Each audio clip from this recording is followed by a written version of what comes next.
A continuación, plenaria, discapacidad en el siglo XXI, cambiando la minusvalía por el valor de la diversidad. Al cargo de la doctora Alba Ibáñez, profesora investigadora, Universidad de Cantabria, doctora en Psicología de la Discapacidad, miembro del Instituto Universitario de Integración a la Comunidad INICO de la Universidad del Rosario. Doctora Inés Elvira Restrepo, médico pediatra intensivista, Universidad del Rosario, docente de pediatría y discapacidad, Universidad del Rosario.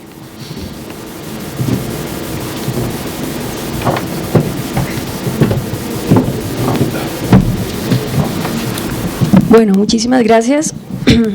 Acá haremos unas reflexiones para cerrar un poco la mañana. Vamos a explicar un poco además por qué le hemos puesto este título a este encuentro, cambiando la minusvalía por el valor de la diversidad y el lugar del pediatra y profesionales afines en un sistema de apoyos por los derechos y la inclusión de los niños, niñas y adolescentes con discapacidad. Ante todo, un agradecimiento a la Academia Colombiana de Pediatría por permitir este primer encuentro de pediatría y discapacidad, con lo cual sin duda se está abriendo camino y respondiendo al más reciente llamado de la Organización Mundial de la Salud, Plan de Acción de la OMS 2014-2021, que lo han denominado Mejor Salud para las Personas con Discapacidad. No vuelvo a repetir, pero creo que queda claro en las exposiciones que la discapacidad en el siglo XXI hay que verlo con otra mirada. Estamos hablando de un tema transversal que nos concierne a todos los sectores, a todos los actores sociales, nacionales e internacionales. Estamos hablando de un tema de salud pública y de desarrollo. En efecto, de acuerdo al análisis de los últimos objetivos del milenio por Naciones Unidas para el 2015, uno de los principales objetivos, que es reducir la pobreza en el mundo, no se va a cumplir porque sencillamente no se ha tenido en cuenta el 15% de la población subregistrado, que es lo que constituye hoy en día mal contada la población con discapacidad en el mundo. Estamos hablando de 1.000 a 2.000 millones de personas. En consecuencia, si no se ha contado esta población para las políticas de desarrollo, obviamente que no se lograrán al 2015 cumplir con estos objetivos. Luego se está haciendo un llamado para que realmente la comunidad internacional asegure las políticas para la accesibilidad de todas las personas con discapacidad en los planes de desarrollo de los países. Es triste que la discapacidad, las personas con discapacidad hoy en día en los últimos informes mundiales de Banco Mundial, OMS, Naciones Unidas, en el mundo, tienen las mayores necesidades insatisfechas en materia de derechos, las tasas más altas de pobreza y las menores tasas de salud, educación y empleo. Luego esto se vuelve un círculo de discapacidad-pobreza. La pobreza como causa de discapacidad y la discapacidad como causa de pobreza, y es un círculo urgente de romper. Y sobre todo hemos hablado hoy que no estamos hablando de servicios de salud, estamos hablando de discapacidad como un tema además de derechos humanos.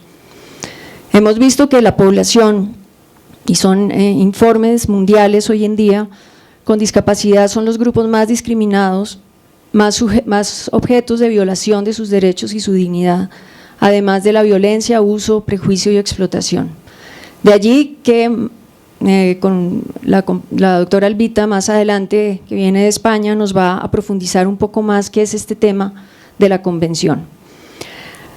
Luego este encuentro se hace porque definitivamente frente a estos tristes resultados del mundo, lo menos que podemos hacer como sector salud es preguntarnos qué estamos haciendo frente a esta situación, qué compromisos y qué roles tenemos desde el sector salud, más como un mandato ético que debemos enfrentar en el siglo XXI.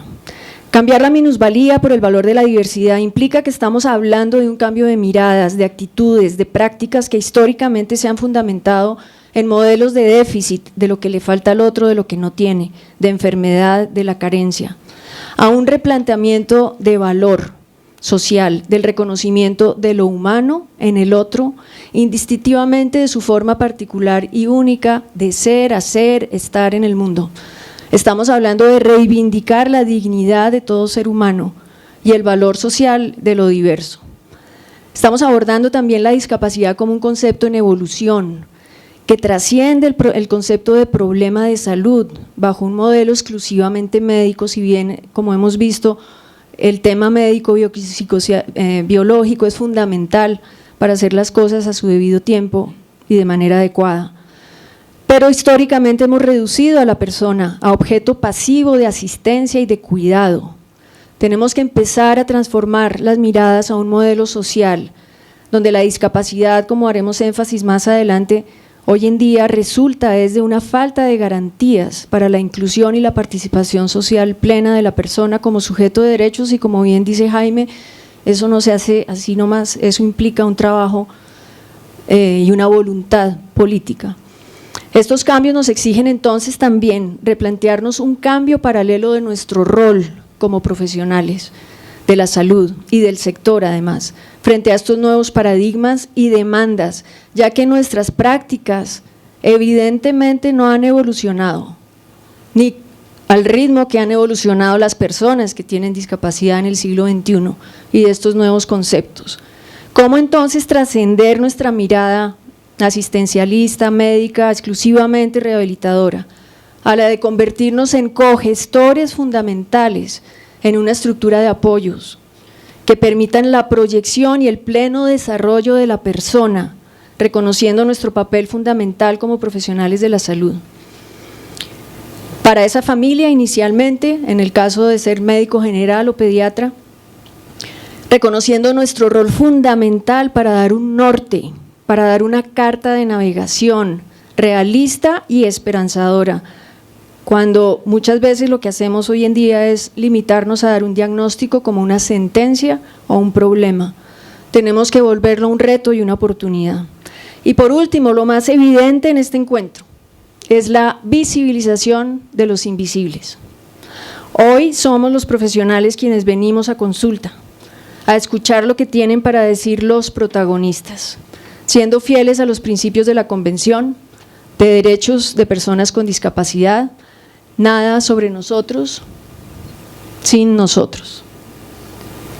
Perdón, aquí me perdí.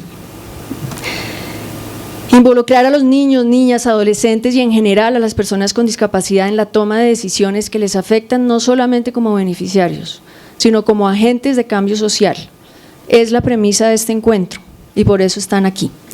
Entonces, Ilish.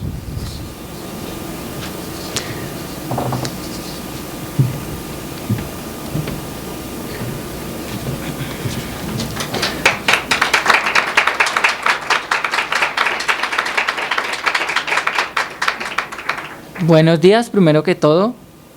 Somos jóvenes pertenecientes al programa OAT, un programa de transición a la vida adulta que se desarrolla en alianza entre la Organización de Familias Corporación Transiciones Crecer y la Universidad de Rosario. Es importante para nosotros generar en ustedes una mente abierta al cambio. Por eso, a continuación vamos a ver un video con algunas experiencias de vida de mis compañeros del programa OAT. Muchas gracias por su atención.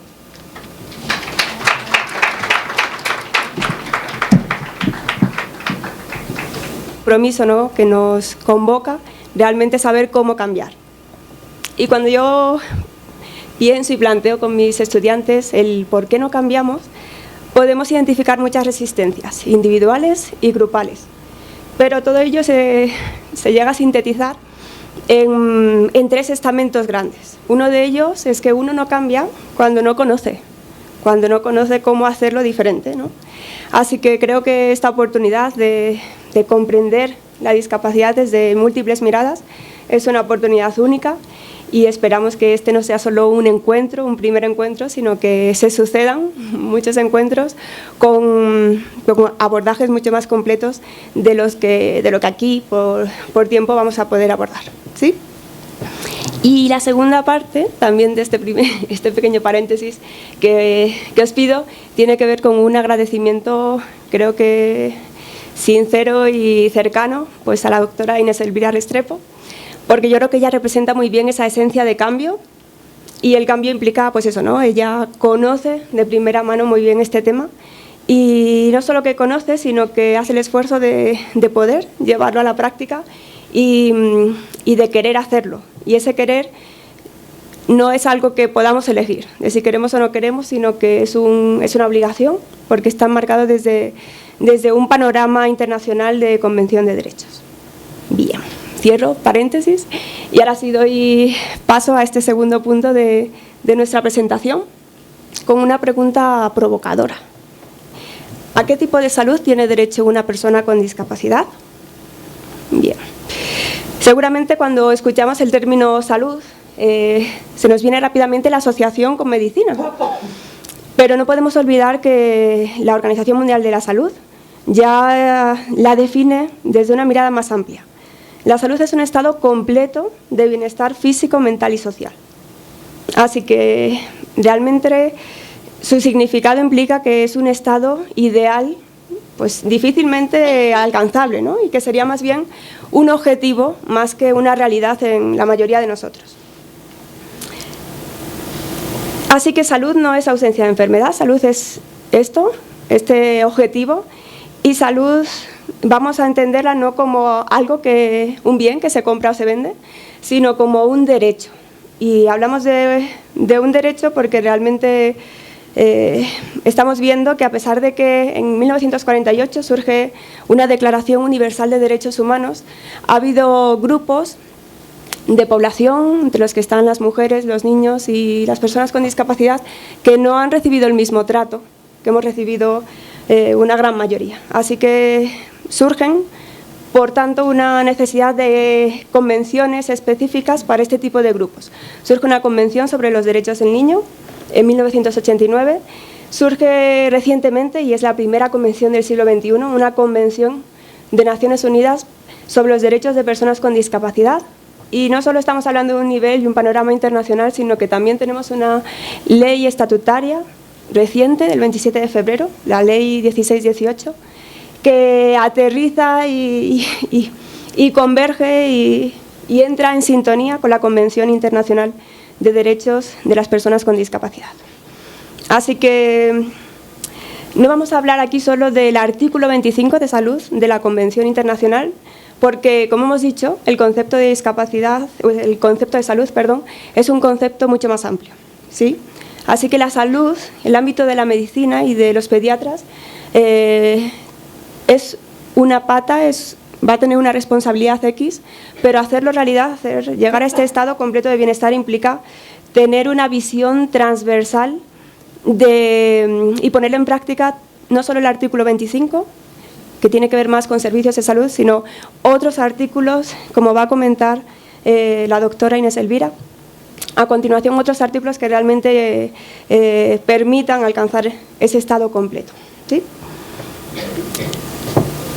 Así que para responder a qué tipo de salud tiene derecho una persona con discapacidad, eso era provocador y era además pertinente porque no estamos hablando solo de una minoría, sino las cifras, como veis, son bien significativas, yo creo que la minoría más grande de la que podamos hablar.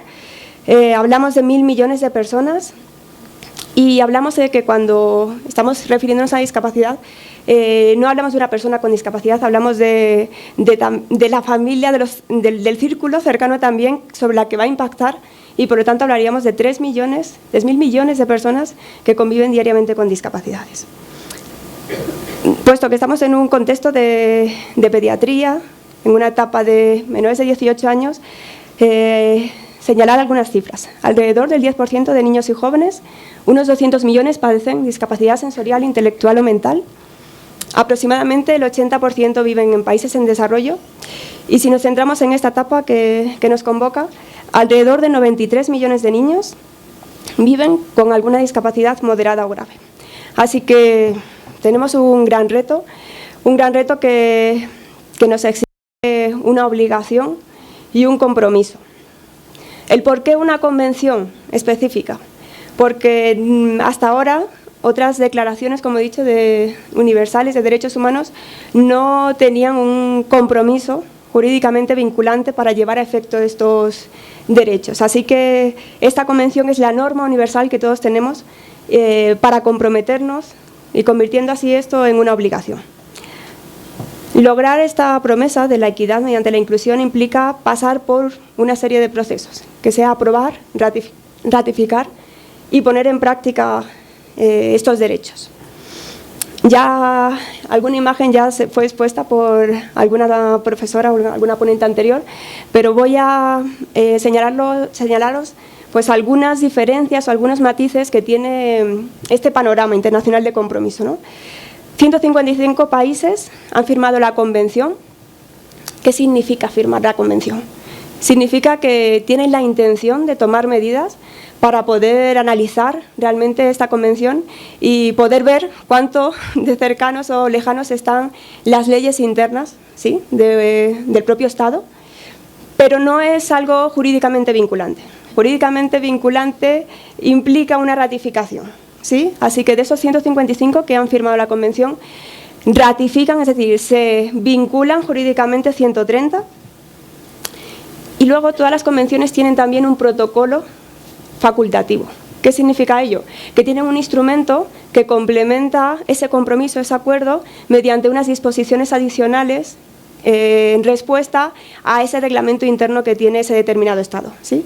Así que ese protocolo también exige o plantea dos opciones. Simplemente la firma, es decir, la intención de conocer esas disposiciones adicionales de deberes y obligaciones propias de ese Estado, o ratificarlo, y es decir, comprometerse realmente en que ese añadido, esas disposiciones adicionales también se van a llevar a la práctica, o va a haber una obligación por parte del Estado para su cumplimiento. Y quedarían 27 países que están todavía pendientes de la firma con la Convención. Colombia se sitúa entre esos 130 países, ¿sí?, que han ratificado, y la ratifica el 10 de mayo del 2011, y esta ratificación entra en vigor desde el 10 de junio del 2011. Así que en este momento no estamos hablando de si queremos o no queremos garantizar unos derechos, ¿sí? Estamos diciendo que estamos obligados a cumplir esos derechos.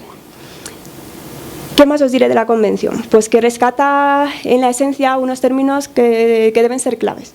Unos términos como la vida, partiendo del derecho a tener la opción de vivir, el que se busque que no sea una vida en la que tenga muchos años, sino una vida de calidad, ¿sí?, que se le dé vida a esos años.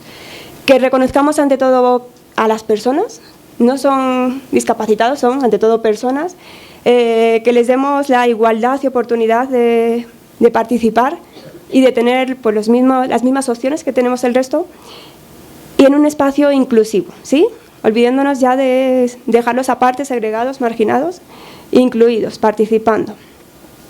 Esa esencia también está o parte de unos conceptos fundamentales recogidos en el artículo 3, que son el respeto de dignidad inherente, de autonomía, de no discriminación, de participación, inclusión, igualdad, ¿sí? Todos estos conceptos que son claves y que se van a materializar mediante una serie de acciones, y también desde una perspectiva de modelo social. La Convención parte, desde luego, de alejarse de un modelo médico rehabilitador, parte de entender que la sociedad tiene mucho que decir y que hacer para realmente garantizar todos y cada uno de estos derechos. Fijaros, en la Convención no existe una definición cerrada de discapacidad, pero sí dice que se asienta en un modelo social. Y en coherencia, la discapacidad no podemos entenderla desde ausencia de enfermedad, ¿sí?, ni desde cuáles son las consecuencias, como así fueron clasificadas desde la CIDEM, utilizando términos que, ojo, a día de hoy se utilizan indistintamente, pero que mal utilizados y mal comprendidos, y que invito también a conocerlos y a utilizarlos correctamente, superándolos y hablando hoy en día desde otro modelo que no implique que la discapacidad es un síntoma, que no implique, por lo tanto, limitarnos a medidas terapéuticas o compensatorias, y que no implique únicamente que es la persona la que tiene que exigirse y tiene que esforzarse para adaptarse a ese contexto. Así que las etiquetas no son ni deben ser un destino. Hoy hablamos de discapacidad como un concepto interrelacional entre la persona y el contexto. Por lo tanto, es un concepto dinámico, no está acabado, va a seguir en evolución y vamos a tener que seguir aprendiendo de qué es eso, y el mundo, en la medida en que cambie, también va a provocar cambios en el propio concepto. Así que no es algo estático, es abierto al cambio, y esta concepción de discapacidad, como ya se ha hecho eco en otras ponencias, se concretizan en una nueva clasificación más positiva que habla del funcionamiento de la salud y de la discapacidad. Simplemente resaltar que existen dos versiones, una que es para adultos, que fue la CIF del 2001, pero que posteriormente se vio que los cambios, el proceso de crecimiento y de desarrollo en los 2 primeros decenios de vida implicaba una clasificación ajustada a la etapa de la infancia y la adolescencia, que la conozcáis, y que comprendáis eso, que hoy hablar de discapacidad no es otra cosa que hablar de un continuo, desde un enfoque multidimensional de capacidades funcionales, ¿sí? Así que os planteo este ejercicio, a ver si lo hemos entendido, ya que cerramos la mañana un poco con esta ponencia. Si yo os planteo que veáis esa estatua, que es una estatua de Kaunas, de una ciudad de Lituania, ¿qué observáis? ¿Seríais capaces de comprender realmente el significado de esa estatua? ¿Dónde miraríais? ¿Qué elementos destacaríais? ¿Le daríais un título? Yo os diré que esta estatua se denomina el sembrador de estrellas, y esa comprensión de la estatua adquiere su máximo significado en esa interacción con el contexto, ¿sí? Así que por eso es importante el modelo social, porque da énfasis a que el problema radica en el fracaso de la sociedad y del entorno creado por el ser humano para ajustarse a las necesidades y aspiraciones de las personas, y no en la incapacidad de dichas personas para adaptarse a las demandas de esa sociedad. Así que estamos desde un enfoque ecológico. Yo, persona con unas competencias, ¿qué me exige, qué demanda mi contexto? Y esa interacción será positiva o será negativa, y en ese negativo, en esa falta de interacción y ajuste adecuado, será cuando hablemos de que existe una discapacidad. Rescatar también que discapacidad se asienta en 2 principios. El principio de universalismo, y es que todos los que estamos aquí presentes somos seres humanos que tenemos, de hecho o en potencia, alguna limitación en el funcionamiento corporal, personal o social, así que no estaríamos hablando de una minoría desde esa comprensión. Tiene una aplicación universal, y además también tenemos que decir que se asienta en un principio de continuidad. No existe un límite o unas categorías entre funcionamiento y discapacidad, sino que estaríamos hablando de un rango. Yo puedo ser una persona funcional o una persona con discapacidad dependiendo del contexto. Y ese contexto tenemos que ver también las influencias a nivel de microsistema, mesosistema, macrosistema en el que una persona se inserta. Consecuencia de todo ello, obviamente el cambio de los servicios que van a estar en la comunidad y que van a recibir nuestras necesidades. No vamos a quedarnos en un servicio en el que nosotros somos los que decidimos, profesionales expertos, y que el objetivo sea un objetivo rehabilitador, sino que nos movemos en un modelo en el que los servicios empiezan a tener límites difusos y en los que el motor de este cambio va a ser la persona con discapacidad y su familia, y nosotros vamos a ser esos puentes que le permitan una vida digna, una vida de calidad, una vida deseada, como la que quieran.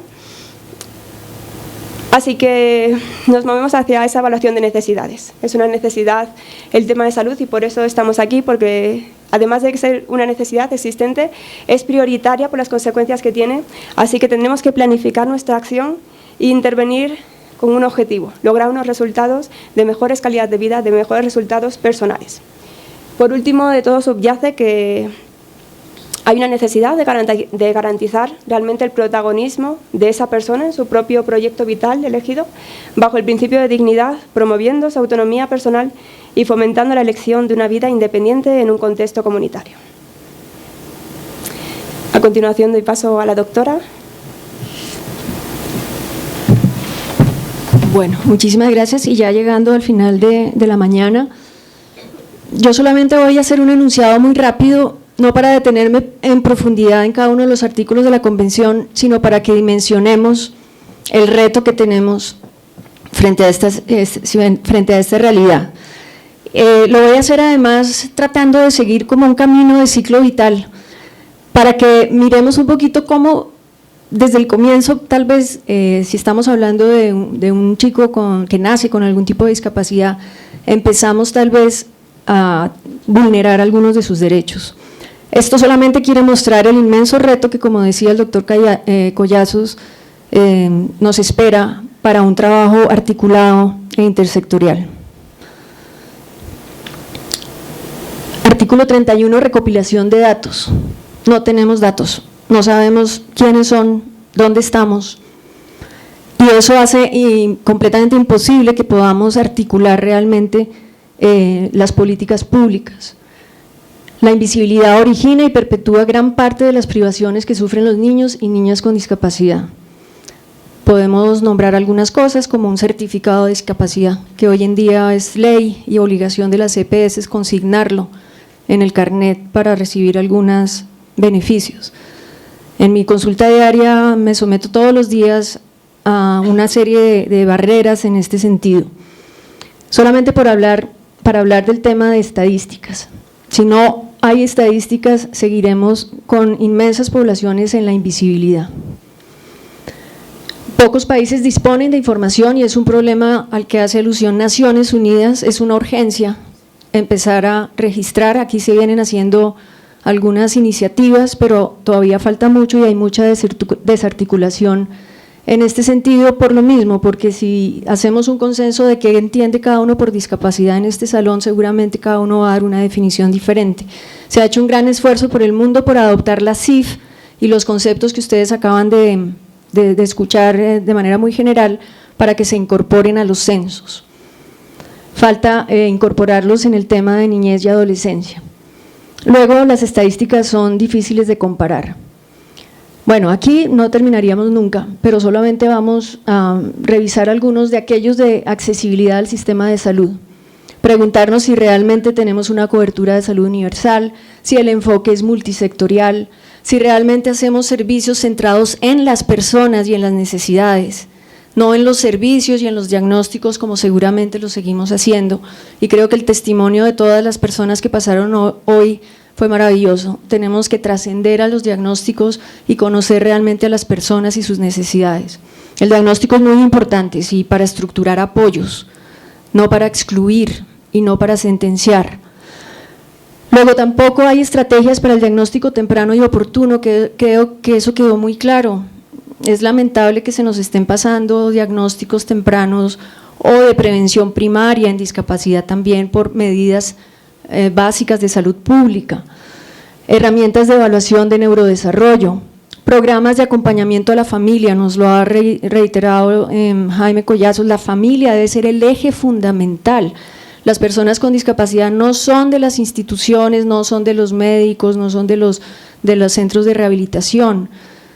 Como todas las personas, nuestro eje fundamental de apoyo es la familia, y la familia ha sido históricamente relegada a un papel pasivo de asistencialismo, donde además como las familias nos volvemos demandantes y no nos vemos como parte de la solución.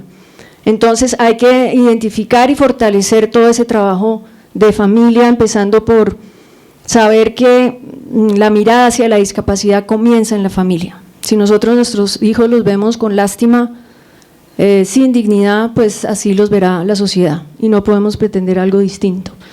Medidas de salud pública incluyentes, inmunización, nutrición, son absolutamente derechos básicos que todavía no se cumplen en la población con discapacidad porque se excluyen de estas medidas fundamentales. Investigación, hay que investigar, hay que producir conocimiento. Estas cifras pues realmente dan pena, pero pues esto es lo de Naciones Unidas, informe mundial del Banco Mundial en relación a la evaluación de las metas del desarrollo del 2015, 2 veces más de probabilidades de hallar aptitudes inadecuadas y atención inadecuada en los servicios de salud, 3 veces más de probabilidad de negación de la atención en salud, 4 veces más de maltrato en el sistema, una inaccesibilidad para el 50% de las personas, sencillamente acceder inicialmente al tema de salud, y esto es lamentable. La mortalidad de niños menores de 5 años con discapacidad puede alcanzar el 80% en países donde la tasa media de mortalidad infantil se ha reducido a un 20%, y estamos hablando de países desarrollados. Luego, de golpe el tema también va mucho más allá, un tema económico y político, tenemos que abordarlo desde lo ético y desde lo que valoramos como sociedad. En países altamente desarrollados, los esquemas básicos de vacunación o de atención preventiva primaria aún no se cumplen con esta población. Habilitación y rehabilitación es un tema extenso, de todas maneras es un tema importante. La rehabilitación funcional se ha limitado muchas veces a rehabilitaciones, digamos, basadas en servicios.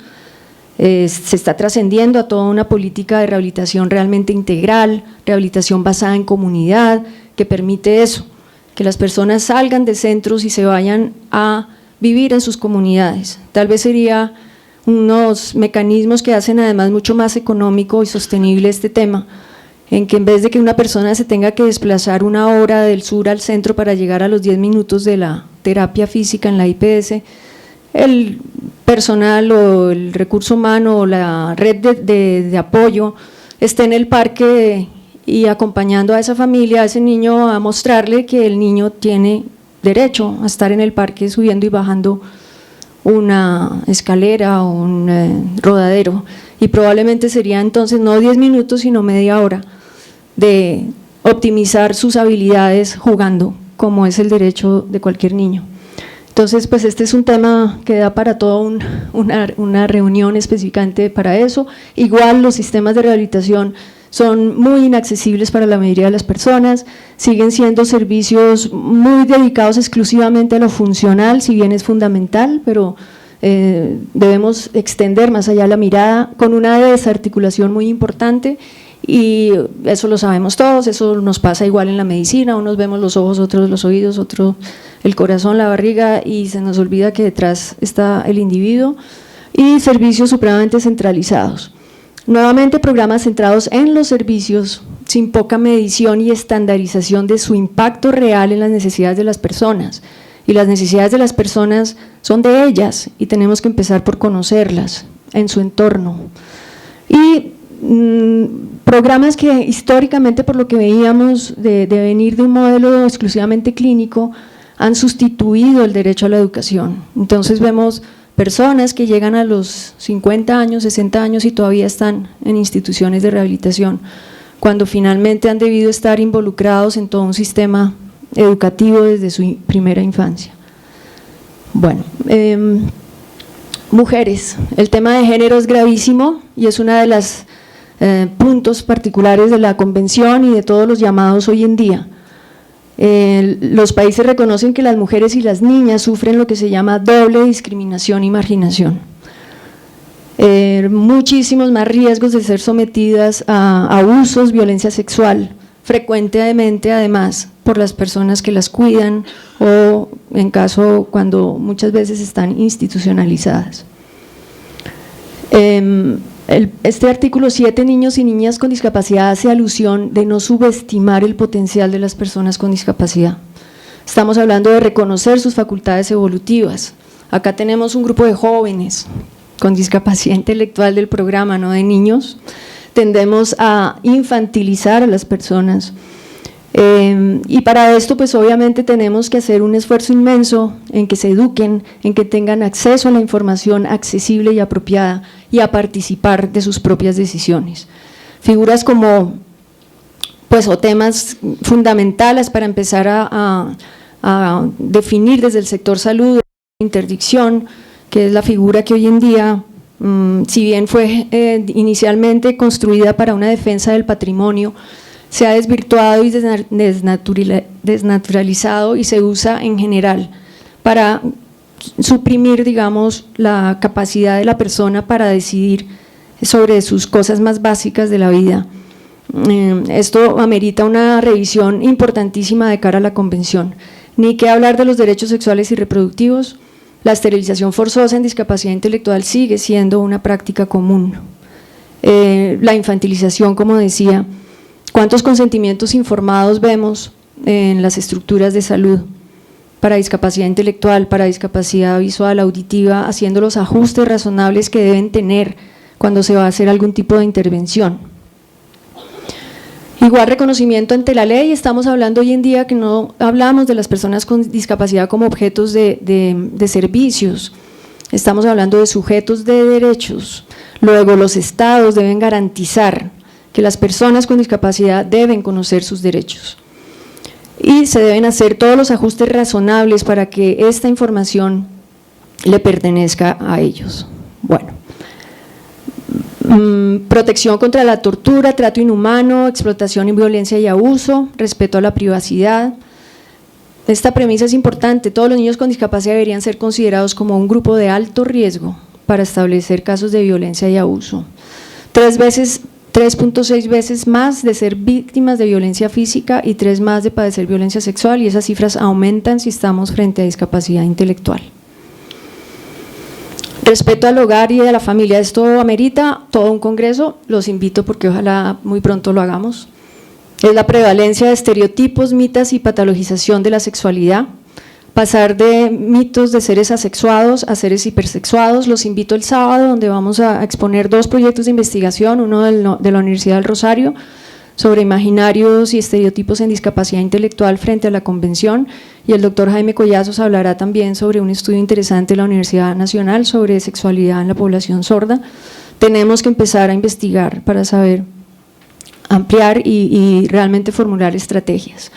Vida independiente y formar parte de la comunidad. Hoy en día no se permiten los modelos tradicionales de que estos niños tengan que ser segregados y vivir toda su vida en lugares especiales. No tenemos niños especiales, tenemos niños, jóvenes, adolescentes, adultos que hacen parte de la sociedad.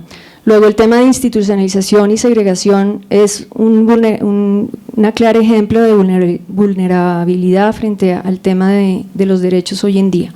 Tenemos que trabajar en cómo generar redes de apoyo naturales, y las primeras redes de apoyo se constituyen en el seno de la familia, en el barrio, con los amigos, porque estamos hablando aquí que este es un camino de doble vía. Creo que queda claro hoy que hemos aprendido a escuchar de los otros, y ese es el tema, cómo encontramos espacios de diálogo. Yo creo que uno no cambia los imaginarios en las clases ni leyendo muchos libros, uno cambia los imaginarios conviviendo con las personas diferentes, porque al final todos somos diferentes y nuestra sociedad se caracteriza mucho por ser intolerante y clasificar, segregar. Entonces pienso que esto es un ejercicio de vida para todos. Entonces, ¿cómo ir quitando esa desmedicalización de la vida para aprender a vivir en solidaridad, básicamente? Nivel de vida adecuado y protección social. Discapacidad genera pobreza y pobreza genera discapacidad. Los costos extraordinarios que se le han asignado a la discapacidad es una realidad. Luego tiene que haber estrategias políticas para fortalecer redes de apoyo social, para que la discapacidad no sea un asunto privado que muchas veces somete a las familias al ostracismo y a ver el tema como un tema particular. Hoy en día la discapacidad es una situación de todos. Como hablaba la doctora Alba Ibáñez, todos vamos a llegar en unos añitos a necesitar audífonos, bastón, la memoria, eso cada vez con las USB se pierde más. Entonces, todos vamos a llegar allá y toca es empezar a construir sociedades donde quepamos todos y nos valoremos todos. Esto es un tema actual. Se hacen todos los programas de situaciones de emergencias para evacuaciones, etcétera, dado todas estas desastres naturales, y los últimos que salen son las personas con discapacidad, porque nunca se conciben estos programas para salidas, por ejemplo, de personas en sillas de ruedas, etcétera. Luego hay unos artículos que no los voy a nombrar aquí porque son transversales: la accesibilidad, el diseño universal, el derecho a la educación, la libertad de expresión y de opinión, acceso a la información. Hoy en día el acceso a las tecnologías es una obligación. No podemos estar en un siglo XXI con tantas tecnologías de apoyo para todas las personas y que todavía eso no sea un derecho reconocido. La movilidad personal, que particularmente en nuestro país y nuestras ciudades es dramática. Muchos de los programas, etcétera, se ven, digamos, y buenas iniciativas se ven con dificultades por nuestro sistema de movilidad. Y Por último, que es el primero, el derecho a la vida. Creo que ese ni siquiera lo hemos superado. Por eso a esto hay que darle una pensada desde lo ético, desde preguntarnos qué tipo de sociedad queremos, qué es lo que valoramos como sociedad, si la competitividad, la productividad, o si realmente nos concebimos como una sociedad en crecimiento, en solidaridad, en el cuidado del otro, no con compasión en el mal sentido de la palabra, sino porque al final de cuentas todos somos interdependientes y todos necesitamos de todo. De todo. Les voy a dar solo un dato. En el siglo XXI están saliendo cifras de 70%, 80% de abortos de chicos con síndrome de Down en el mundo. Aquí no vamos a abordar pues el tema pro vida, ni el aborto sí o el aborto no, pero es interesante que nos preguntemos qué tipo de sociedad queremos. Retos, entonces, ¿hasta qué punto existe una naturalización de la vulneración de los derechos y qué tanto lo hacemos nosotros en el día a día por desconocimiento? De ahí que la importancia y la necesidad de que este tema empiece a abordarse desde el sector salud con urgencia. Sería deseable una discusión desde la ética, la justicia, la economía, la política. ¿Cuál es la sociedad que queremos?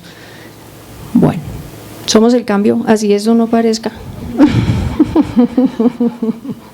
Ilish va a darle las palabras de cierre.